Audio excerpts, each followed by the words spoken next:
Selamat pagi. Kita berjumpa kembali dalam materi tentang barisan dan deret aritmetika bagian ketiga. Pada pertemuan kali ini, kita akan belajar untuk mengetahui bagaimana penerapan barisan aritmetika dalam bisnis. Materi ini disusun oleh Enos Kabu dan dipresentasikan oleh Devyardi Satira.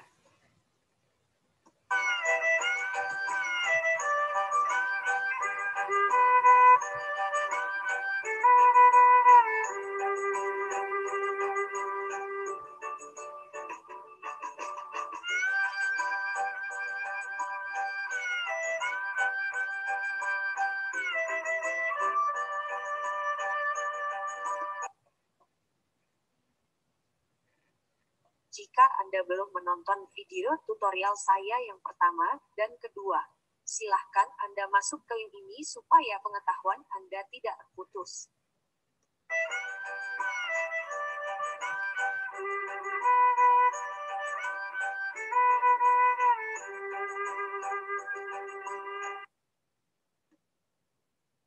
Mari kita perhatikan kembali barisan aritmetika pada video tutorial kita sebelumnya. Seperti ini, bukan? Suku pertama atau yang diberi notasi A kecil dari barisan aritmetika ini adalah 2, dan selisih atau beda antar suku yang diberi notasi B kecil adalah 3.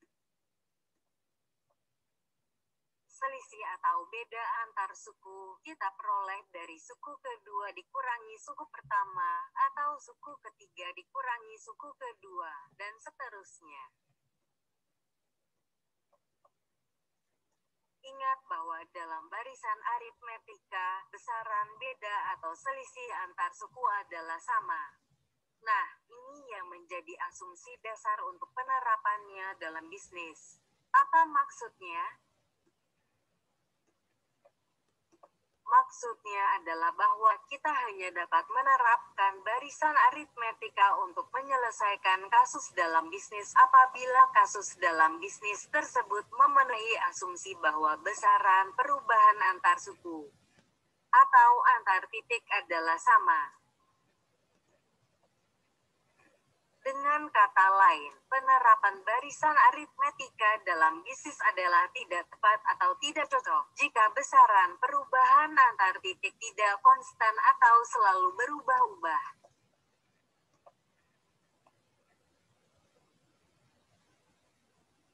Misalnya, kenaikan biaya operasional perusahaan setiap bulan atau setiap tahun adalah sama jumlahnya.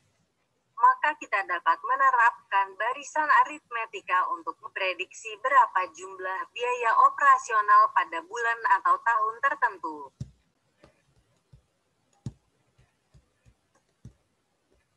Tetapi, apabila kenaikan biaya operasional tersebut jumlahnya selalu berubah-ubah antara satu bulan ke bulan berikutnya, atau antara satu tahun ke tahun berikutnya, maka barisan aritmetika tidak tepat kita gunakan untuk memprediksi besaran biaya operasional perusahaan pada bulan atau tahun tertentu. Jadi sudah jelas, bukan? Suku atau titik yang saya maksudkan di sini adalah bulan atau tahun.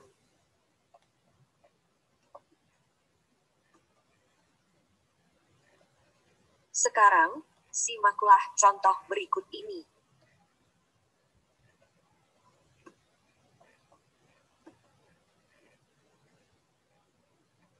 Dalam rangka meningkatkan volume penjualan PD Gembira, manajer pemasaran mengusulkan agar direkrut tambahan tenaga penjual. Saat ini, jumlah tenaga penjual yang ada sebanyak 5 orang dengan gaji tetap per bulan sebesar Rp1.000.000 per orang. Manajer pemasaran mengusulkan agar setiap bulan direkrut 2 orang tenaga penjual dengan gaji tetap tiap bulan sebesar Rp750.000 per orang.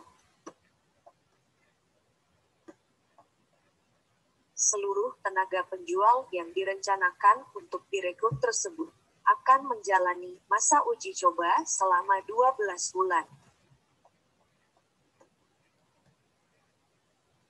Ditanya berapakah jumlah uang yang harus dianggarkan manajer keuangan PD Gembira pada bulan ke-10 untuk membayar gaji tenaga penjual yang direkrut.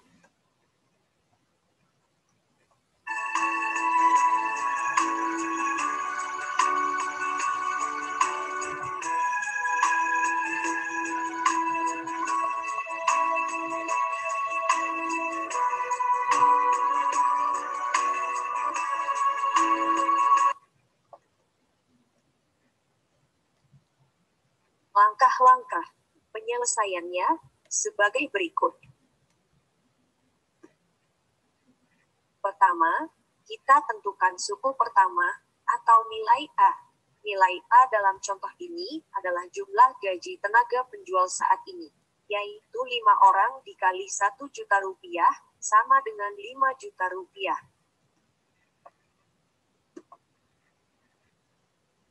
Langkah kedua adalah menentukan nilai BET atau selisih antar suku.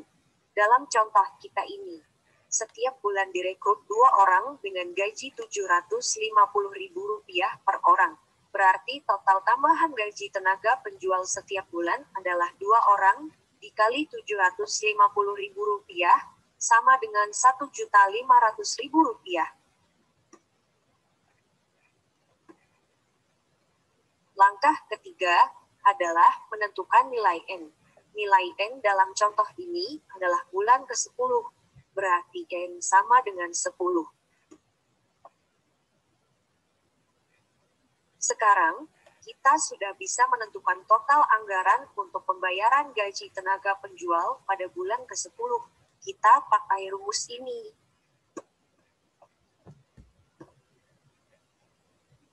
U10 sama dengan 5 juta ditambah buka kurung.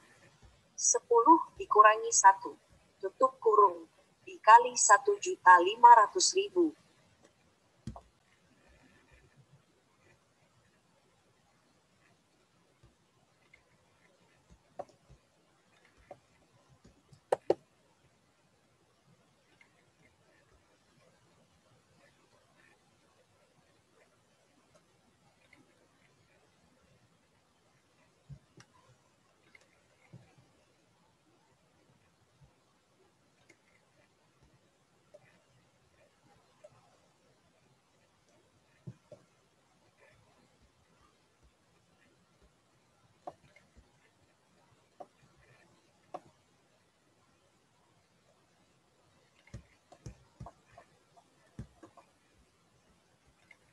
Sama dengan 5 juta ditambah 9 dikali 1.500.000.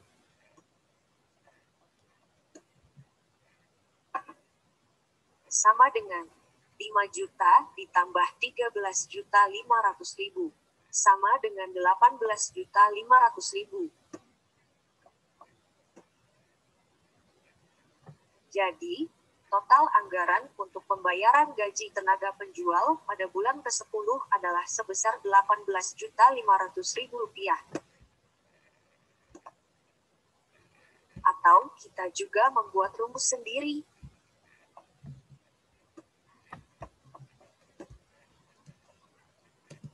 Caranya, UN sama dengan 5 juta ditambah buka kurung N dikurangi 1 tutup kurung dikali 1.500.000.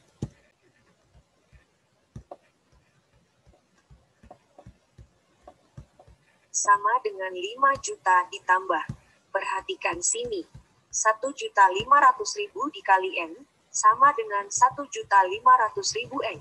Lalu 1.500.000 dikali negatif 1 sama dengan negatif 1.500.000.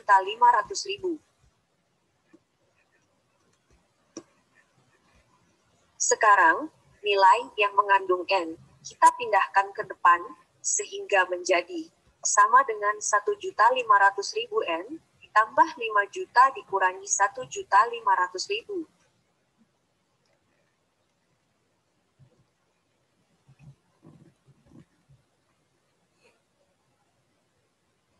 Ingat bahwa N, tadi nilainya, adalah 10, berarti sama dengan 1.500.000 dikali 10, sama dengan 15 juta ditambah 3.500.000, sama dengan 18.500.000.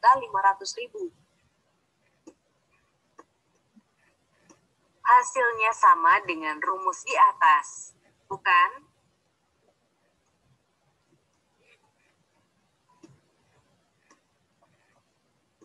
Nah, sekarang, cobalah Anda tentukan total anggaran untuk tenaga penjual yang harus disiapkan manajer keuangan untuk pembayaran pada bulan ke-12.